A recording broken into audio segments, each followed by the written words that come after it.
The Charwich Koniinge Letters, Book 1. 6 Suns Height, 3E411, Cambria High Rock. My dear Koniinge, I hope this letter reaches you in Sadrith Mora. It's been many days since I've heard from you, and I hope that the address that I have for you is still up to date. I gave the courier some extra gold, so if he doesn't find you, he is to make inquiries to your whereabouts. As you can see, after a rather tedious crossing, I've at long last made my way from Borean to my favorite principality in High Rock, surprisingly literate and always fascinating, Cambria. I at once ensconced myself in one of the better libraries here, becoming reacquainted with the locals and the lore. At the risk of being overly optimistic, I think I might have struck on something very interesting about this mysterious fellow, Hadwath Neathwire. Many here in town remember him, though few very fondly. When Hadwath Neathwire left, so too did a great plague, and no one thinks it a coincidence. According to my contacts here, Azura is not his only master. It may be that when he summoned forth the Daedra and accepted her star, he was doing so for someone named Balasir. Apparently Neathwire worked for this Balasir in some capacity, but I never could find out from anyone exactly what Balasir's line of business was, nor what Neathwire did for him.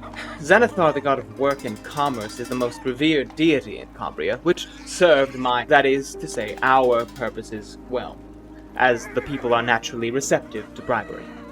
Still, it did me little good. I could find nothing specific about our quarry, and after days of inquiry, an old crone recommended that I go to a nearby village called Grimmetry Garden and find the cemetery caretaker there, and I set off at once.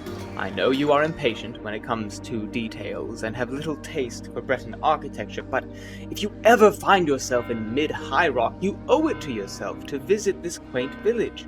Like a number of other similar towns in High Rock, there is a high wall surrounding it. As well as being picturesque, it's a remnant of the region's turbulent past and a useful barrier against the supernatural creatures that sometimes stalk the countryside. More about that in a moment. The cemetery is actually outside of the city gates, I discovered. The locals warned me to wait until morning to speak to the caretaker, but I was impatient for information and did not want to waste a moment. I trekked through the woods to the lonely graveyard, and immediately found the shuffling elderly man who was the caretaker. He bade me leave, that the land was haunted, and if I chose to stay I would be in the greatest danger. I told him that I would not go until he told me what he knew about Hadwath Neathwire and his patron Balasir. On hearing their names, he fled deeper into the jumble of broken tombstones and decrepit mausoleums.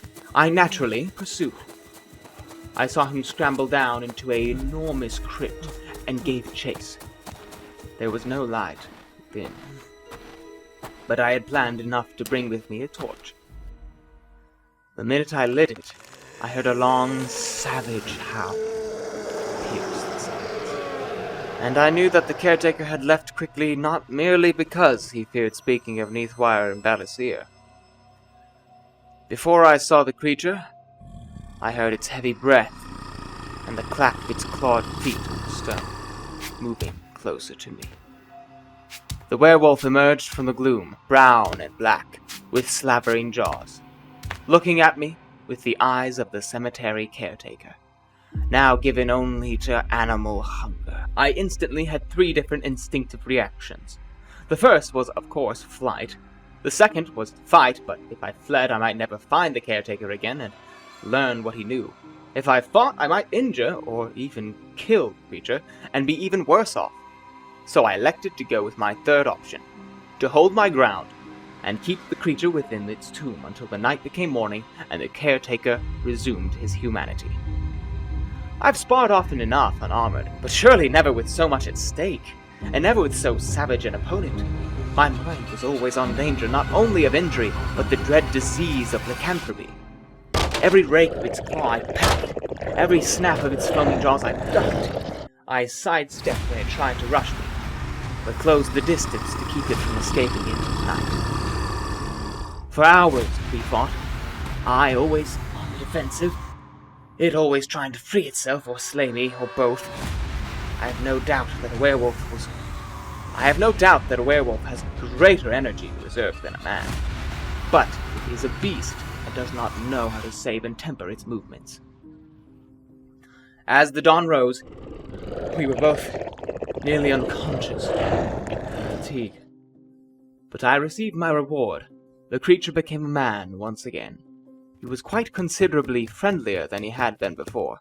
In fact, when he realized that I had prevented him from going on his nocturnal rampage through the countryside, he became positively affable. And here is what I learned. Neathwire never returned to High Rock. As far as the old man knows, he is still immoral. I visited the gravesite of his sister Pereira, and learned that it was probably through her that Neathwire first met his patron. It would seem that she was a quite well-known courtesan in her day, and very well-traveled, though she chose to return home to die. Unlike Neathwire, Balasir is not far away from me. He's a shadowy character, but lately, according to the caretaker, he has been paying court to Queen Elysiana in Wayrest. I leave at once. Please write to me as soon as possible to tell me of your progress. I should be in Wayrest at the home of my friend Lady Elisabetta Morling in a week's time. If Balasir is at court, Lady Morling will be able to arrange an introduction. I feel confident in saying that we are very close to Azura's star. Your friend, Charwich.